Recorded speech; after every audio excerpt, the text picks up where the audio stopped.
Jaihind news caravan സംഘം ഇപ്പോൾ കുട്ടനാട്ടിലാണ് എത്തിയിരിക്കുന്നത്. കുട്ടനാട്ടിൽ ഇത് ഉത്സവ കാലമാണ്.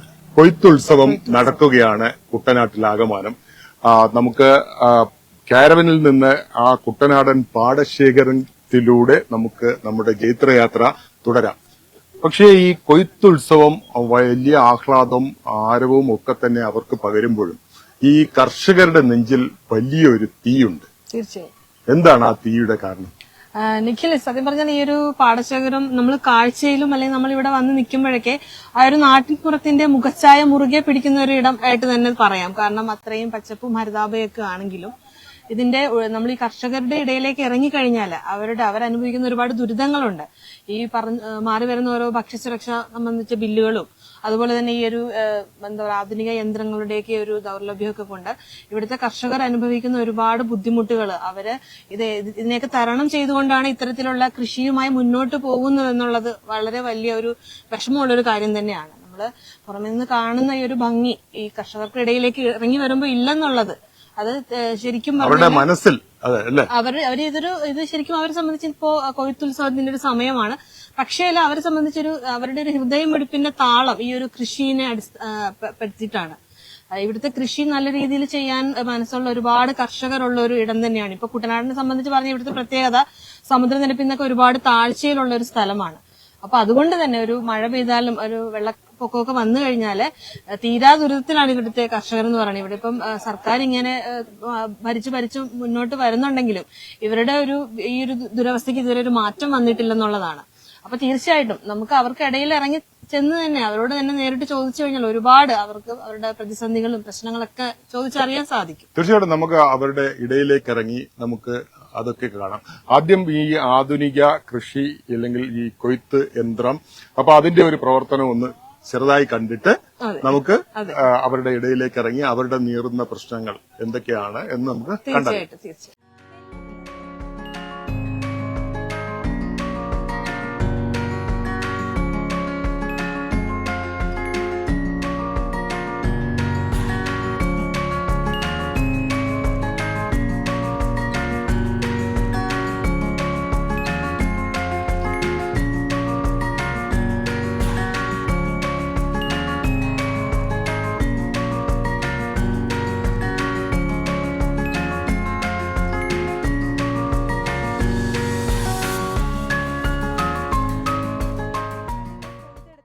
യന്ത്രം ഉപയോഗിച്ചാണ് കൊയ്യുന്നത്. പക്ഷെ എങ്ങനെയാണ്, എന്നാലും ലാഭകരമാവുമോ? നഷ്ടകരമാണ് കൃഷി എപ്പോഴും. എന്തുകൊണ്ടാണ്? ചെലവ് കൂടുതലാണ്. മരുന്നടിക്കാണെങ്കിൽ ചെലവ് കൂടുതൽ. പിന്നെ എല്ലാ കർഷകരെ കിട്ടാനില്ല, പണിക്കാരെ കിട്ടാനില്ല. കിട്ടിയാൽ തന്നെ എല്ലാം ബാധ്യതയാണ്. ഇപ്പൊ നമ്മളിപ്പോ 2-3 കൃഷി ഈ പാടം തന്നെ ഒരു വർഷമായിട്ട് കൃഷിയില്ലാതെ നടന്ന പാടം. ഇപ്പൊ തന്നെ നെല്ല് കരിഞ്ഞ കിടക്കുക. നമ്മൾ 2 കൃഷിയുടെ ചെലവ് കഴിഞ്ഞിട്ടാണ് ഈ കൃഷി നമ്മൾ ഇറക്കിയത് തന്നെ. 1.5 കിൻഡിൽ കിട്ടിയാൽ കിട്ടും. നമുക്കൊരു മിനിമം 3 കിൻഡിലെങ്കിലും കിട്ടിയാലേ കൃഷിക്കാർക്ക് പിടിച്ചു വയ്ക്കാൻ പറ്റും. പാട്ടം കൃഷി ചെയ്യുന്ന ആൾക്കാരുണ്ട്. പാട്ടം കൃഷി ചെയ്യുന്നവർക്ക് ഒരേ ഏക്കറിന് 20 രൂപ 22 രൂപ പാട്ടം കൊടുത്ത് കൃഷി ചെയ്യുന്നില്ല. അവർക്ക് 1.5 കിൻഡിൽ വെച്ച് കിട്ടിയ എന്ത് കിട്ടും? 45,000 രൂപ കിട്ടും ഒരേ ഏക്കർ. അവർക്ക് ചെലവെന്ന് പറഞ്ഞാൽ 60,000 രൂപ. കൃഷി നല്ലോണം കിട്ടിയ ലാഭകരമാണ്. ഇങ്ങനെ കിട്ടിയാൽ നമുക്ക് നഷ്ടം തന്നെ. പൊതുവെ നഷ്ടത്തിലാണ്. കൃഷി ചെലവുകൾ കൂടുതലാണ്. ഏറ്റവും ലാഭമുള്ളൊരു പറയുന്നത് യന്ത്രവർക്ക് കൊയ്ത്ത് മാത്രമാണ് നമുക്ക് ലാഭകരമായിട്ട് നടക്കുന്നത്. ബാക്കി മൊത്തം നഷ്ടത്തില്ല. കാർഷിക മേഖല ഇതുപോലെ തകർത്തൊരു ഗവൺമെന്റ് കേരളത്തിന്റെ ചരിത്രത്തിൽ ഉണ്ടായിട്ടില്ല. ഇതുപോലെ തകർത്ത് ഞാൻ ഓർക്കുന്നുണ്ട്. കാർഷിക മേഖലയെ സംരക്ഷിക്കാൻ, കുട്ടനാടിനെ സംരക്ഷിക്കാൻ റൂം ഫോർ റിവർ എന്ന് പറഞ്ഞ് മുഖ്യമന്ത്രി നെതർലൻഡ്സിൽ പോയി. അതായത് ഹോളണ്ട് മാതൃക കൃഷിയാണ്. ഇവിടെ പമ്പിങ് നടത്താതെ കൃഷി ചെയ്യാൻ പറ്റത്തില്ല. വെള്ളം കിട്ടണം, വെള്ളം ഇറക്കി വിടണം, അങ്ങനെ നിലമൊരുക്കണം. അത് ഒരു സമുദ്രനിരപ്പിന് താഴെ കൃഷി ചെയ്യുന്നതാണ് ഹോളണ്ട് മാതൃക. അതിന് ഹോളണ്ടിൽ പോയി നെതർലൻഡ്സിൽ നിന്ന് അദ്ദേഹം പറഞ്ഞു, ഈ റൂം ഫോർ റിവർ ഇവിടെ കണ്ടില്ലേ വെള്ളത്തെ എങ്ങനെ കൈകാര്യം ചെയ്യുന്നു, അത് നമ്മുടെ കുട്ടനാട്ട് കൊണ്ടുവരും, പ്രളയക്കെടുതിയിൽ നിന്ന് കുട്ടനാട് രക്ഷിക്കാൻ പറഞ്ഞു പോയിട്ട് 2018, 4, 22, 3, 22 7 വർഷം പിന്നിടും. അത് സംബന്ധിച്ച് ഒരു നടപടി സ്വീകരിച്ചിട്ടില്ല. ഇത് തന്നെ കാർഷിക മേഖല. പമ്പിംഗ് സബ്സിഡി മുടങ്ങിയിട്ട് എത്ര വർഷങ്ങളായി. സമയത്ത് വിത്ത് കൊടുക്കാറില്ല. ഇത്തവണയും വിത്ത് സ്വകാര്യ ആളുകളിൽ നിന്ന് വാങ്ങി സർക്കാരിന് ഒരു സംവിധാനമുണ്ട്. കഴിഞ്ഞ കാലങ്ങളിൽ വലിയ ഉത്തരവാദിത്വത്തോടു കൂടിയായിരുന്നു സംവിധാനം. കൃഷിക്കാർക്ക് വിത്തെന്ന് പറയുന്നത് കൊടുക്കാറില്ല. അത് മറ്റു കരിഞ്ചന്തയിൽ വാങ്ങണം, അല്ലെങ്കിൽ മറ്റു രൂപത്തിൽ വാങ്ങണം. ആ രീതിയിലായി മാറ്റി. അതുപോലെ തന്നെ പ്രഖ്യാപിക്കപ്പെട്ട ഒരാനുകൂല്യവും കൊടുത്തിട്ടില്ല. മടവീഴ്ചയ്ക്ക് ഒരുപാട് ആനുകൂല്യങ്ങൾ പ്രഖ്യാപിച്ചിട്ടുണ്ട്. ഒരു വെള്ളം കയറാതിരിക്കാനുള്ള സംവിധാനം റെഗുലേറ്ററിന്റെ, അതായത് തണ്ണീർമുക്കം, അവിടെ തൊട്ട പ്ലേസ്മെന്റ്, ഇത് രണ്ട് കൃത്യമായി അത് പരിപാലിക്കപ്പെടുന്നില്ല. അതിന്റെ ഫലം എന്താ? ഉപ്പുവെള്ളം കയറി കൃഷി നശിക്കുന്നു. ആ കൃഷിയിലൂടെ വരുന്ന വിളവ് നെല്ലെടുക്കാൻ വരുന്നവർ 30-35 കിലോഗ്രാം കിൻഡലിന് കുറച്ചുകൊണ്ടാണ് ഈർപ്പം അല്ലെങ്കിൽ കേടായ നെല്ല് പതിരാണ് എന്ന് പറഞ്ഞ് കൃഷിക്കാരന്റെ തലയിൽ അടിച്ചേൽപ്പിക്കുക. അപ്പൊ കൃഷിക്കാരെ സംബന്ധിച്ചിടത്തോളം ഒരിക്കലും ഈ ഗവൺമെന്റിൽ നിന്ന് നീതി ലഭിച്ചിട്ടില്ല. ആ കുടിശ്ശിക ഒരുപാട് ലഭിക്കാനുമുണ്ട്. മാത്രമല്ല, ഇപ്പോൾ നെല്ലിന്റെ സംഭരണ വില കേന്ദ്ര ഗവൺമെന്റ് കൂട്ടുമ്പോൾ, സംഭരണ വില കൂടി കൊടുക്കുമ്പോൾ, അതിന്റെ തുക പ്രഖ്യാപിക്കുമ്പോൾ അതിന് സമാനമായി സംസ്ഥാന ഗവൺമെന്റ് പ്രഖ്യാപനം. ഇവിടെ നമ്മുടെ എല്ലാ ഗവൺമെന്റുകളും, ഉമ്മൻചാണ്ടി ഗവൺമെന്റ്, എ.കെ. ആന്റണി ഗവൺമെന്റ്, അതിനു മുമ്പുള്ള മറ്റ് ഗവൺമെന്റുകൾ, അച്യുതാനന്ദൻ ഗവൺമെന്റ് എല്ലാം അപ്പോൾ നമ്മുടെ വിലയും കൂടെ കൂട്ടും. അങ്ങനെ ഒരു നല്ല വില കിട്ടുമായിരുന്നു. ഇപ്പോൾ അവിടെ കേന്ദ്രം കൂട്ടുമ്പോൾ ഇവിടെ കുറയ്ക്കും. സത്യത്തിൽ 33 രൂപ 31 പൈസ 1 കിലോഗ്രാം നെല്ലിന് കൃഷിക്കാരന് യഥാർത്ഥ വില വെച്ച്, അതായത് അവിടെ കൂട്ടിയതിന്റെ അടിസ്ഥാനത്തിൽ ഇവിടെ കൂടുതൽ കിട്ടണം. പക്ഷെ മുഖ്യമന്ത്രി കഴിഞ്ഞ ദിവസം ഇതാ നെല്ലിന് വലിയ വില, താങ്ങുവില, സംഭരണ വില ഞങ്ങൾ പ്രഖ്യാപിച്ചു.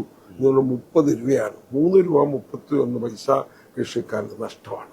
അപ്പൊ ഇത് ഇങ്ങനെ ഒരു ജനവഞ്ചന ജനങ്ങളും കൃഷിക്കാരും എല്ലാവരും എല്ലാ മേഖലകളിലുണ്ട്. ആലപ്പുഴ കയറിന്റെ നാടാണ്. പരമ്പരാഗത വ്യവസായങ്ങളെ തകർത്തൊരു ഗവൺമെന്റാണ്. പ്രത്യേകിച്ച് കയർ മേഖല ഇവിടെ നിന്നെല്ലാം പോയി. ഇതെല്ലാം പൊള്ളാച്ചിയിലും കന്യാകുമാരിയിലും കോയമ്പത്തൂരിലും തമിഴ്നാട്ടിലും പലയിടത്തുമായിട്ട് പോയി.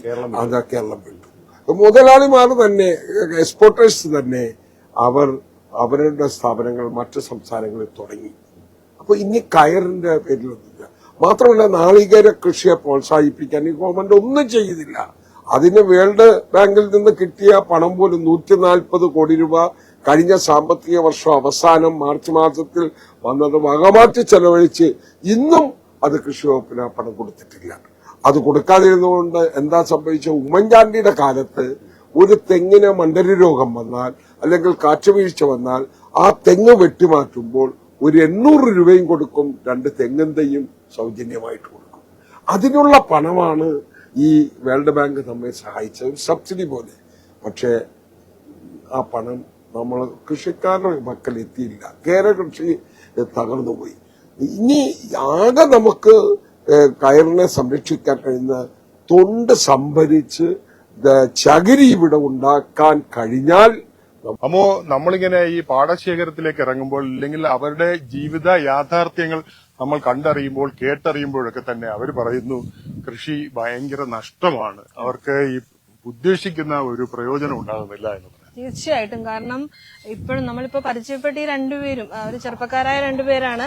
അവരൊക്കെ ഇത്തരത്തിൽ കൃഷിയിലേക്ക് വരുന്നത് തന്നെ വലിയൊരു കാര്യമാണ്. അപ്പൊ അത്തരത്തിലുള്ള നമ്മള് കൃഷിയിലേക്കൊക്കെ വരുമ്പോ അവർക്ക് പ്രോത്സാഹനം നൽകുന്ന രീതിയിലുള്ള ഒരുപാട് കാര്യങ്ങൾ നമുക്ക് സർക്കാരിന് ചെയ്യാൻ കഴിയുമെന്നുള്ളതൊരു വലിയ വാസ്തവമാണ്. അപ്പോൾ അതിനു വേണ്ടിയിട്ടുള്ള പദ്ധതി ആയാലും അത് നടപ്പിലാക്കുന്നതായാലും സുഗമമായിട്ട് നടന്നാൽ മാത്രമേ കൃഷി ഇതുപോലെ മുന്നോട്ട് കൊണ്ടുപോകാനും വിജയിപ്പിക്കാനും സാധിക്കത്തുള്ളൂ. തീർച്ചയായിട്ടും നമുക്ക് കൂടുതൽ കർഷകരുടെ, അവരുടെ ദുരിതങ്ങൾ, അവരുടെ പ്രശ്നങ്ങൾ അവരിൽ നിന്ന് തന്നെ കൂടുതൽ കേട്ടറിയാം. തീർച്ചയായിട്ടും. ഇപ്പൊ നെല്ല് 1 കിൻഡൽ, 2 ചാക്ക് നെല്ലുണ്ട്, 1 കിൻഡൽ നെല്ലാണ്. അത് വാരി ഇടുന്നതിന് 45 രൂപയാണ്. 6 കൊട്ട നെല്ല് വാരി ഇടുന്നതിന് 45 രൂപ. ഈ 50,000 രൂപ ചെലവുണ്ട്. ആ 50,000 രൂപയ്ക്ക് മേളിൽ പിന്നെ അത് കൂടാതെ കൊയ്ത്ത് മെഷീനും അതിന്റെ ലോഡിങ്ങുമായിട്ട് 10,000 രൂപ ഒരു ഏക്കറിന് വരും. ഒരു 60,000 രൂപയുടെ ഒരു ഏക്കറിന് ചെലവ് വരുന്നുണ്ട്. അതായത് 2 കിൻഡൽ മിനിമം കിട്ടിയെങ്കിൽ അവന്റെ മുതൽ കിട്ടത്തുള്ളൂ. 2 കിൻഡലിന് മുകളിലോട്ട് എന്തെങ്കിലും കിട്ടിയെങ്കിൽ മാത്രമേ ലാഭം എന്ന് പറയാനുള്ളൂ. ഇപ്പൊ കഴിഞ്ഞ വർഷം ഉപ്പുവെള്ളം കയറി കൃഷി നശിച്ചു, ഉഷ്ണതരംഗം, ഇത് രണ്ടും വന്നിട്ട് കർഷകന് 1 കിൻഡലിൽ താഴെ, അതായത് ഏക്കറിന് 10 കിൻഡലിൽ താഴെയാണ് വിളവിട്ട്. ശരാശരി അന്നത്തെ ഉൽപാദന വരുമാനമായിട്ട് കിട്ടിയത് 28,200 രൂപ കിട്ടി. ഏകദേശം 50,000 രൂപ ചെലവ് മുടക്കിയെടുത്താണ് നമുക്ക് 28,200 രൂപ കിട്ടിയിരിക്കുന്നത്.